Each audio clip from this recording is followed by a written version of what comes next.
Hi ಎಲ್ಲರಿಗೂ ನಮಸ್ಕಾರ. ಇವತ್ತು ಹೆಲ್ದಿಯಾಗಿರೋ ಅಂಥ ಸ್ನ್ಯಾಕ್ಸ್ ರೆಸಿಪಿನ ತೋರಿಸ್ತಾ ಇದ್ದೀನಿ. ಮಕ್ಕಳು ದೊಡ್ಡವರು ಎಲ್ಲರೂ ಕೂಡ ತಿನ್ಬೋದು. ತುಂಬ ಹೆಲ್ದಿ ರೆಸಿಪಿ ಇದು. ಹಾಗೆ ಯಾರೆಲ್ಲ ವೆಯ್ಟ್ ಲಾಸ್ ಮಾಡಬೇಕು ಅಂತ ಇದ್ದೀರಲ್ಲ ಅವರಿಗೆ ಒಳ್ಳೆಯ ಸ್ನ್ಯಾಕ್ಸ್ ಅಂತಲೇ ಹೇಳ್ಬೋದು.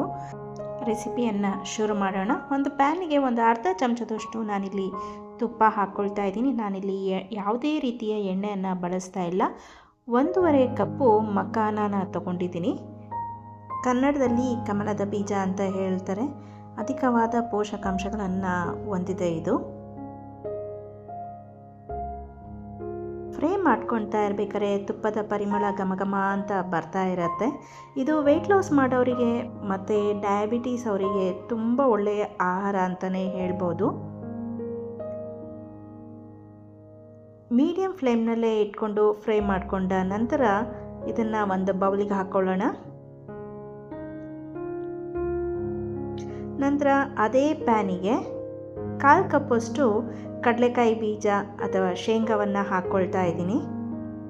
ನಂತರ 1/4 ಕಪ್ಪಷ್ಟು ಬಾದಾಮಿಯನ್ನು ಹಾಕ್ಕೊಳ್ತಾ ಇದ್ದೀನಿ.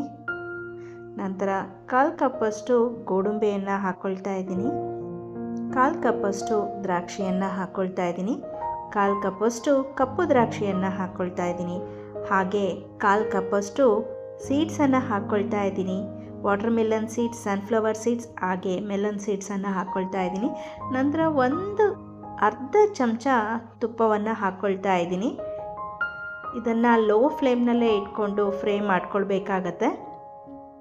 ಒಂದು 5 ನಿಮಿಷ ಲೋ ಫ್ಲೇಮ್ನಲ್ಲೇ ಇಟ್ಕೊಂಡು ಫ್ರೈ ಮಾಡ್ಕೋಬೇಕು. ಸೀಡ್ಸು ಚಟಪಟ ಅಂತ ಸಿಡಿಯೋದಕ್ಕೆ ಶುರುವಾಗುತ್ತೆ. ಅಲ್ಲಿಗೆ ಫ್ಲೇಮನ್ನು ಆಫ್ ಮಾಡಿದ್ರೆ ಸಾಕು. ಡ್ರೈ ನಟ್ಸ್ ಎಲ್ಲ ಫ್ರೈ ಆಗಿರುತ್ತೆ ಚೆನ್ನಾಗಿ ತುಪ್ಪದಲ್ಲಿ.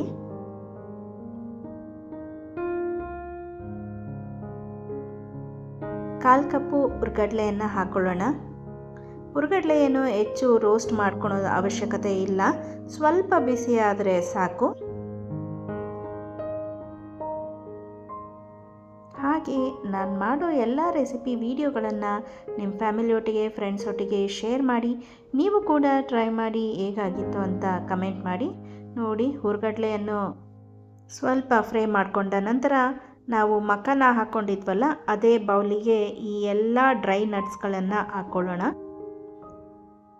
ನಂತರ ಇದೇ ಪ್ಯಾನಿಗೆ ಮತ್ತೆ 1 ಚಮಚದಷ್ಟು ತುಪ್ಪವನ್ನು ಹಾಕ್ಕೊಳ್ಳೋಣ.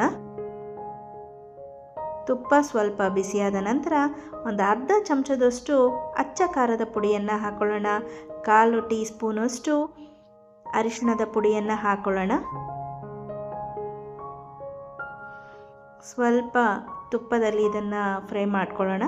ನಂತರ ಒಂದು ಸ್ವಲ್ಪ ಕರಿಬೇವನ್ನು ಹಾಕ್ಕೊಳ್ಳೋಣ. ಕರಿಬೇವು ಚಿಟಪಟ ಅಂತ ಸಿಡಿಯೋದಕ್ಕೆ ಶುರುವಾಗುತ್ತೆ. ನಂತರ ಫ್ಲೇಮನ್ನು ಆಫ್ ಮಾಡಿಕೊಂಡು ನಾವು ಹುರಿದಿಟ್ಕೊಂಡಂಥ ಡ್ರೈ ನಟ್ಸ್ ಹಾಗೆ ಮಖಾನವನ್ನು ಈ ಪ್ಯಾನಿಗೆ ಹಾಕ್ಕೊಂಡು ಚೆನ್ನಾಗಿ ತಿರುಗಿಸ್ಕೊಳ್ಳೋಣ. ಫ್ಲೇಮನ್ನು ಆಫ್ ಮಾಡ್ಕೊಂಡಿರಬೇಕು. ಪ್ಯಾನೇ ಬಿಸಿ ಇರುತ್ತೆ, ಹಾಗಾಗಿ ಬೇಗ ತಿರುಗಿಸ್ಕೊಂಡ್ರೆ ಎಲ್ಲ ನಟ್ಸಿಗೂ ಮಖಾನಾಗೂ ಖಾರ ಚೆನ್ನಾಗಿ ಇಟ್ಕೊಳ್ಳುತ್ತೆ. ಚೆನ್ನಾಗಿ ತಿರುಗಿಸ್ಕೊಂಡ ನಂತರ ಪುನಃ ಅದೇ ಬೌಲಿಗೆ ಹಾಕ್ಕೊಂಡಿದ್ದೀನಿ. ನಂತರ ರುಚಿಗೆ ತಕ್ಕಷ್ಟು ಉಪ್ಪನ್ನು ಹಾಕ್ಕೊಂಡಿದ್ದೀನಿ. ಇದನ್ನು ಸ್ವಲ್ಪ ಚೆನ್ನಾಗಿ ಕಲಿಸ್ಕೊಳ್ಳೋಣ.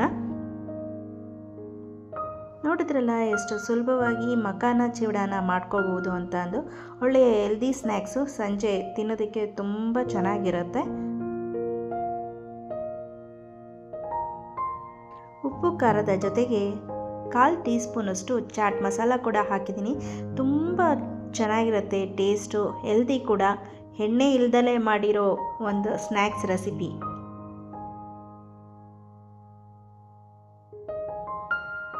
ಖಂಡಿತವಾಗ್ಲೂ ನಿಮಗೆಲ್ಲ ಈ ರೆಸಿಪಿ ಇಷ್ಟ ಆಗಿದೆ ಅಂತ ಅಂದ್ಕೊಳ್ತೀನಿ. ಇಷ್ಟ ಆಗಿದ್ದರೆ ದಯವಿಟ್ಟು ಲೈಕ್, ಶೇರ್, ಸಬ್ಸ್ಕ್ರೈಬ್ ಮಾಡಿ. ಕಮೆಂಟ್ ಮಾಡೋದನ್ನು ಮರಿಬೇಡಿ. ನಾನು ಮತ್ತೊಂದು ಹೊಸ ರೆಸಿಪಿಯೊಂದಿಗೆ ಸಿಗ್ತೀನಿ. ಧನ್ಯವಾದಗಳು.